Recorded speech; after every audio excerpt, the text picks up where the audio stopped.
તો બનાસકાંઠા જિલ્લામાં નર્મદા વિભાગે તેમના કાર્યક્ષેત્રમાં આવતા 20,000 ખેડૂતો કે જેમણે વિભાગની સંપાદિત કરેલી જમીનમાં દબાણ કરેલું છે તેમને તથા કમાન્ડ વિસ્તારમાં નહીં હોવા છતાં પાઇપોથી પાણી ખેંચી રહ્યા છે તેમને વિભાગે નોટિસો આપી પોલીસ કાર્યવાહીની ચીમકી આપી છે, જેના પગલે ખેડૂતોએ આંદોલન છેડવાની ચીમકી આપી છે। આથી સરહદી પંથકમાં પાણીના મુદ્દે જંગ છેડાય તેવી દહેશતનું નિર્માણ થયું છે। જોઈએ આ રિપોર્ટમાં। સરહદી પંથકના ગામડામાં જંગના એંધાણ, પાણીના મુદ્દે છેડાઈ શકે છે જંગ। નર્મદા નિગમ લિમિટેડે ખેડૂતોને ફટકારી નોટિસ।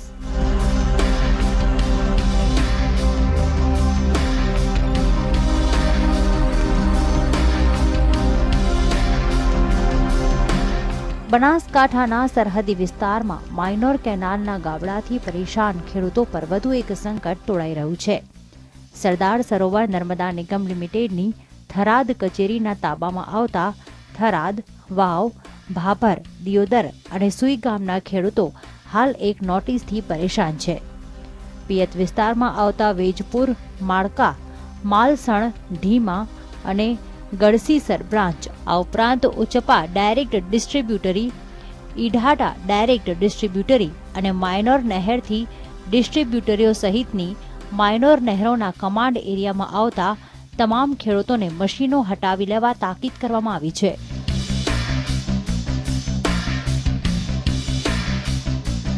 હાલ ખેડૂતો રવિ સિઝનમાં પાણીના અભાવે મુખ્ય નહેરમાંથી પાણી ઉલેચીને લાખો રૂપિયાનો ખર્ચ કરીને પોતાના ખેતર સુધી લઈને જઈ રહ્યા છે, ત્યારે નોટિસોના અનાદરના પગલે પોલીસ કાર્યવાહીની પણ ચીમકી ઉચ્ચારવામાં આવી છે।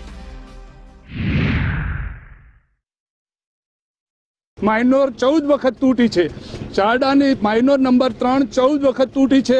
એના ભરોસે બિલકુલ રહેવાય એમ છે નહીં અને અત્યારે જો અમારા આ મશીનો ઉપડાવી લે તો અમે તમામ ખેડૂતો ભૂખ ભેળા થઈએ એમ છીએ અને આના હિસાબે વધુમાં વધુ 3 મહિના એટલે માર્ચ એન્ડ સુધી જો રાખે તો અમારો જે રવિ પાક છે એ પાકી શકે। જો 2-4 પાણી ન મળે તો અમારે કે બીજા તમામ ખેડૂતોને પાક નિષ્ફળ થશે અને મોટો ખર્ચ થશે અને પાક તમામ નિષ્ફળ થશે। તો સરકાર રહેમ રહે, જે અનલીગલ તો અનલીગલ આ મશીન છે એ રહેવા દે, પાણી ચાલુ રાખે એવી અમારી સરકારને નમ્ર વિનંતી છે। ટીવીના માધ્યમથી સંદેશો આપીએ છીએ કે સરકારને કે આ ખેડૂતોના મશીન અમારા રહેવા જોઈએ અને પિયત થાય અને ટૂંક સમયમાં દાખલા તરીકે 2-3 પોણી મૂકીએ છીએ અને 2 પોણી જો મૂકવા દે છે, જો 1.5 મહિનો મશીન ચાલુ રહેવા દે તો અમારી સિઝન સંપૂર્ણ પાકી જાય।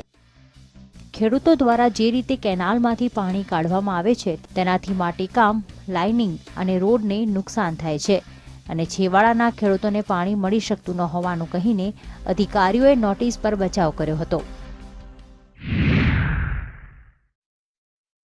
જે નર્મદા નહેરની સંપાદિત જમીન છે તેમાં ગેરકાયદેસર દબાણ કરી અને નહેર ઉપર આડાસો ઊભી કરી છે, તારની વાડ કરેલી છે, કમ્પાઉન્ડ વોલ બનાવેલી છે, નહેરને નુકસાન થાય તે રીતના મશીનો મૂકવામાં આવેલા છે। નહેરના નિર્ધારિત પિયત વિસ્તારની બહાર પુષ્કળ માત્રામાં પાણી ચોરી થકી પાણી ઉપાડવામાં આવી રહ્યું છે, પરિણામે નહેરના છેવાડાના ખેડૂત સુધી પાણી પહોંચતું નથી। ખેડૂતો આ નોટિસથી પરેશાન છે, ત્યારે આ મુદ્દે સ્થાનિક રાજકારણ પણ ગરમાયું છે। થરાદ તાલુકા કોંગ્રેસે આ નિર્ણય તકલખી ગણાવ્યો, સાથે જ 5 તાલુકાની 50 ડિસ્ટ્રીબ્યુટરી અને 243 માઇનોર પર નપતા ખેડૂતોને મળેલી નોટિસોનો નિર્ણય પાછો નહીં ખેંચાય તો ભૂખ હડતાલ આંદોલન છેડવાની ચીમકી પણ ઉચ્ચારી છે। તમારા એન્જિનો હટાવી લેવામાં નહીં આવે તો એન્જિનો અહીંથી ઉખેડીને ફેંકી દેવામાં આવશે અને તમારા ઉપર કાનૂની કાર્યવાહી કરવામાં આવશે, પોલીસ કાર્યવાહી કરવામાં આવશે। આવી નોટિસો 20,000 નોટિસો ખેડૂતોને આપવામાં આવી છે। જો આ તંત્ર આવા તકલકી નિર્ણય લેશે અને ખેડૂતોને નુકસાન થાય આવી કોશિશ કરશે તો થરાદ તાલુકા કોંગ્રેસ સમિતિ અમે ઉપવાસ આંદોલન કરીશું। નર્મદા કેનાલ માટે સંપાદિત કરેલી જમીનમાં વાડ, પાકી કમ્પાઉન્ડ દિવાલો, રસ્તાઓ પર આડાશો મૂકીને અવરોધ પણ ઊભો કરવામાં આવ્યો છે, જેને હટાવી લેવા નોટિસો આપવામાં આવી છે। ત્યારે હવે ખેડૂતો આગામી દિવસોમાં કઈ રીતે નોટિસનો જવાબ આપે છે તે જોવું રહ્યું। નર્મદા વિભાગે હજારો નોટિસો પાઠવી ત્યારે હવે ખેડૂતો કોઈ પણ કાળે પાણી લેવાનું બંધ કરવા તૈયાર નથી. 31મી માર્ચ સુધી ખેડૂતો ઈચ્છી રહ્યા છે કે તેમને પાણી લેવા દેવામાં આવે, પરંતુ અત્યારે માત્ર નોટિસો પાઠવીને અલ્ટિમેટમ અપાયું છે. ત્યારે હવે જોવાનું એ રહે છે કે તંત્ર કેવા પ્રકારના એક્શન લે છે અને સામે ખેડૂતો કેવા પ્રકારનું રિએક્શન આપે છે. કેમેરા પર્સન દીક્ષિત સાથે નરેશ ચૌહાણ, GSTV, થરાદ. આમ તો જનતા મત આપીને ધારાસભ્યોને ચૂંટે છે અને ધારાસભ્ય પણ શપથ ગ્રહણ પહેલા જનતા અને ખાસ કરીને ખેડૂતોના કામ કરવાના વાયદા કરે છે. પરંતુ બનાસકાંઠાના 5 તાલુકાના ખેડૂતો પર હવે નોટિસો આવી છે. ત્યારે રાજ્ય સરકારના પૂર્વ પ્રધાન અને થરાદ વિધાનસભાના ધારાસભ્ય પરબત પટેલે ખેડૂતોને જમીન આપ્યા હોવા છતાં જમીન પર હક કરે છે તેમ કહીને ખેડૂતો પર આક્ષેપનો મારો ચલાવ્યો છે. નર્મદા વિભાગે ખેડૂતોને જે નોટિસો આપી છે એ મામલે સ્થાનિક ધારાસભ્ય સાથે વાત કરવામાં આવ્યો છું. પરબતભાઈ, આપ જણાવો કે ખેડૂતોને નોટિસ મળી છે, આપની શું પ્રતિક્રિયા છે? હું એ જ કહું છું કે ખેડૂતોને જે કંઈ નોટિસો ઇસ્યુ થઈ ગયા કે ખેડૂતોની નર્મદા આગળ એવી રજૂઆત કે સાહેબ અમને એક બીજો ખેડૂત રસ્તા ઉપર હેડવા દેતો નથી. ખેડૂતને એના ખેતરમાં જવા માટે જે કંઈ નર્મદાએ જમીન સંપાદન કરી છે, જે નર્મદાની માલિકીની છે અત્યારે, અને જ્યાં ખેડૂતોને જવા આપવા માટેનો હક મળે. નહેરની બાજુમાં મશીનો મૂક્યા છે અત્યારે ખેડૂતોએ અને એ ચાલુ છે. જે મશીનોવાળી વાતમાં પણ આવું, પણ જ્યારે રસ્તા જ્યારે છે, પૈસા મેં જમીનના લઈ લીધા છે અને જમીન ઉપર અમે વાવેતર પણ કરતા હો, જ્યાં સુધી કોઈને વાંધો ન હોય ત્યાં સુધી બધું જ કરે. પણ જ્યારે એકબીજા ખેડૂતને અડચણો, ખેડૂત એમ કહે કે અમને અહીં જવા માટેનો રસ્તો નથી, એના અનુસંધાને જ આ નોટિસ મળી હોય. અને પિયતના પાણીવાળી વાત પણ બધા જ ખેડૂતોએ આ મંડળી કરીને પાણીનું સંચાલન જાતે કરવાનું છે. નર્મદા નિગમ ડિસ્ટ્રીબ્યુટરી સુધી પાણી આપે. અત્યારે ખેડૂતોને પણ એવું છે કે મારે 24 કલાક પાણી લેવું છે, મને ઠીક લાગે ત્યારે હેન્ડલ મારીને મારે પાણી લેવું છે. આગળના છેવાડાના ખેડૂતને પાણી મળતું નથી અને એટલા માટે કરીને મશીનો ઉપરાવવાનો સવાલ નથી, પણ ખેડૂત જો એના મશીનો બંધ રાખે તો એને વારા પ્રમાણે છેવાડાના ખેડૂતને પણ પાણી મળે. હું જ્યાં જઉં તો ખેડૂતોને કહું છું કે આનું સંચાલન આપણે કરવાનું છે. આપણે સમજીને વારાબંધી નહીં કરીએ ત્યાં સુધી છેવાડાના ખેડૂતને પાણી મળશે નહીં. એક સતત સુખી થાય અને બીજાને તરસે મારવાનો છે, આ પણ અમારી વાત વ્યાજબી નથી. એટલે ખેડૂતોએ સમજીને આનું સંચાલનમાં પણ સહભાગીદાર બનીને દરેક ખેડૂતને પાણી મળે એના માટે વારાબંધી કરવી જોઈએ. ખેડૂતો સમજીને વારાફરતી કેનાલોમાંથી પાણી મેળવે એ પ્રકારનું આયોજન તંત્રનું છે અને ધારાસભ્ય આ વાતને સ્વીકારી રહ્યા છે. કેમેરા પર્સન દીક્ષિત સાથે નરેશ ચૌહાણ, GSTV, થરાદ. તો ખેડૂતોને પાઠવાયેલી નોટિસ બાદ હવે થરાદની નહેરો પર SRP જવાનોની એક ટુકડી તૈનાત કરી દેવાઈ છે. અધિકારીઓને ડર છે કે ખેડૂતો ગમે તે હદે જઈ શકે છે. તેવામાં સુરક્ષા વ્યવસ્થાના ભાગરૂપે SRP જવાનોની ટીમને સ્ટેન્ડ બાય રખાઈ છે. જોઈએ આ રિપોર્ટમાં.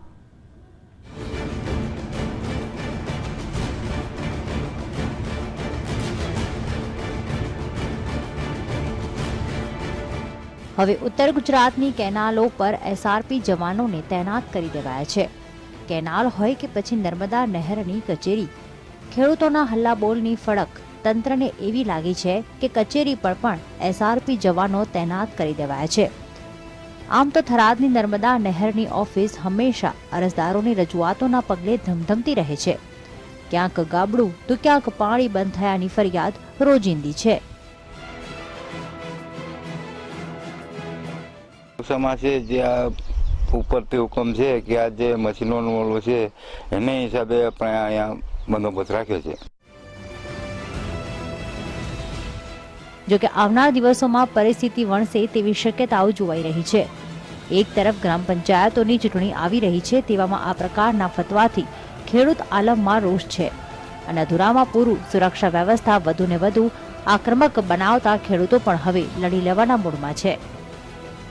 નરેશ ચૌહાણ, GSTV, બનાસકાંઠા. તો નર્મદા નહેર જ્યાં જ્યાં ગઈ ત્યાં સૂકા ખેતરો લીલા બન્યા, લોકો સુખી પણ થયા. જોકે કેટલાક ગામો એવા પણ છે કે જેઓ નર્મદા મૈયાના મીઠા ફળ હજુ ચાખી શક્યા નથી. થરાદના ચારડા ગામના ખેડૂતોએ પોતાના ગામમાં વર્ષો પહેલા કેનાલ જોઈ ખુશીથી ઝૂમી ઉઠ્યા હતા, પણ હવે આ જ કેનાલ તેમના માટે માથાનો દુખાવો બની ગઈ છે. ચારડા ગામની આ માઇનોર કેનાલમાં 14 વાર ગાબડા પડી ચૂક્યા છે. દરેક વખતે ખેડૂતોનો પાક ધોવાઈ ગયો છે, પરંતુ તેના વળતરના નામે ખેડૂતોને ફૂટી કોડી પણ હજુ સુધી નથી મળી.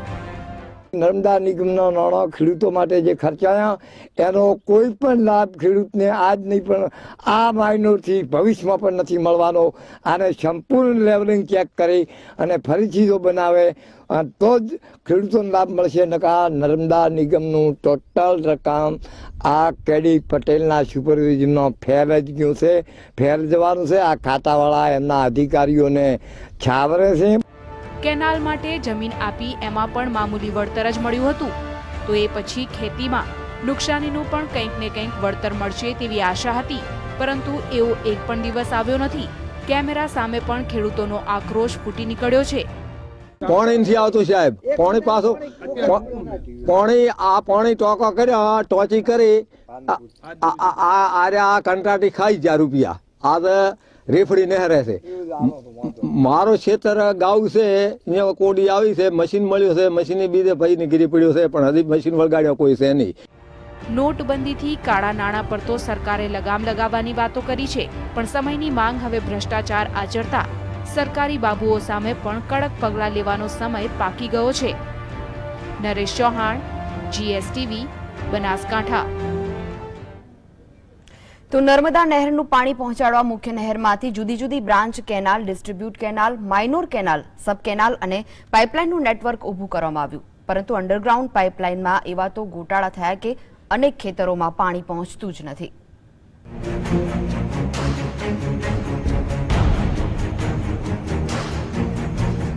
નર્મદા નહેરનું પાણી પહોંચાડવા મુખ્ય નહેરમાંથી જુદી જુદી branch canal, distribute canal, minor canal, sub canal અને પાઇપલાઇનનું નેટવર્ક ઊભું કરવામાં આવ્યું, પરંતુ અંડરગ્રાઉન્ડ પાઇપલાઇનમાં એવા તો ગોટાળા થયા કે અનેક ખેતરોમાં પાણી પહોંચતું જ નથી. ચારડા ગામમાં અંડરગ્રાઉન્ડ પાઇપલાઇન દ્વારા પાણી પહોંચાડવા માટે જુદા જુદા કોન્ટ્રાક્ટરો દ્વારા કામગીરી હાથ ધરાઈ છે. જો કે આ કામગીરી એવી તો સાવ પોકળ હતી કે ખેડૂતો રાહ જોતા રહી ગયા, પણ પાણીનું ટીપું પણ ન આવ્યું. 6ની સાઇઝ ધરાવતી પાઇપલાઇન નાખવામાં આવતા પાણીનો ફ્લો ખેતર સુધી ન પહોંચ્યાનો ખેડૂતોનો દાવો છે. જમીનની હકીકત ચકાસતા એવું જોવા પણ મળ્યું કે જે જગ્યાએ કુંડીઓ હતી તેમાં પાણી સાવ તળિયે હતું. સુધી જે પાઇપો નાખી છે એ પાઇપોની ગુણવત્તા એટલે કે એની જે કેપેસિટી છે, જે 10ની નાખવી એની સાઇઝ નાની છે. 10ની જે સાઇઝ નાખવાની હતી એની જગ્યાએ 6ની નાખી છે, એટલે પાણીનો સ્ટોક મારા ખેતર સુધી પહોંચી શકતો નથી. અને મારું અત્યારની તારીખની માલિકોર મારું ખેતર સદંતર સૂકું ભટ્ટ પડ્યું છે, અને આજ દિવસ સુધી મેં આ ખેતરની અંદર રવિ પાકનું વાવેતર કરી શક્યો નથી. દિવાળી અગાઉ પાકનું વાવેતર કરેલ છે, પણ હજુ સુધી આને પાણી મળ્યું નથી. આની આગળ અમારા બીજા ખેતર છે, ત્યાં પાઇપલાઇન જે 8ની 10ની નાખવી જોઈએ એની જગ્યાએ ફક્ત 6ની જ નાખી છે. એ ખેતરો સુધી હજી પાણી પહોંચ્યું નથી.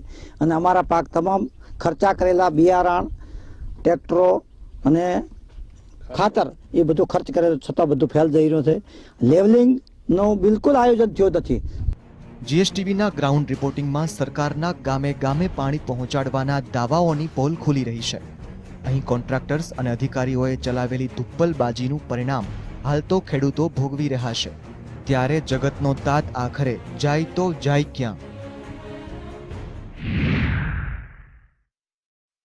બિલકુલ આવતું છે ને સાહેબ પાક બળેરો છે ને અડધો કોરવાણે પડ્યા છે. પાણી બિલકુલ આવતું નથી નહેરની કુંડીમાં. હા, ફાંટીએથી આવે પણ સાહેબ મારે કુંડીમાં કોઈ પાઇપલાઇન નાખી એમાં સાહેબ પાણી આવતું નથી બિલકુલ. પાઇપલાઇન કેવી નાખી છે? પાઇપલાઇન સાહેબ હા સાહેબ નોની નાખી છે સાહેબ, 6ની લાઈન છે. કેશલેસ જિલ્લો બનાવવાની ગુલબાંગો વચ્ચે જીવતા અનેક નેતાઓએ એક નજર વાવ થરાદ વિસ્તાર પર પણ નાખવી જોઈએ. નરેશ ચૌહાણ, GSTV, બનાસકાંઠા.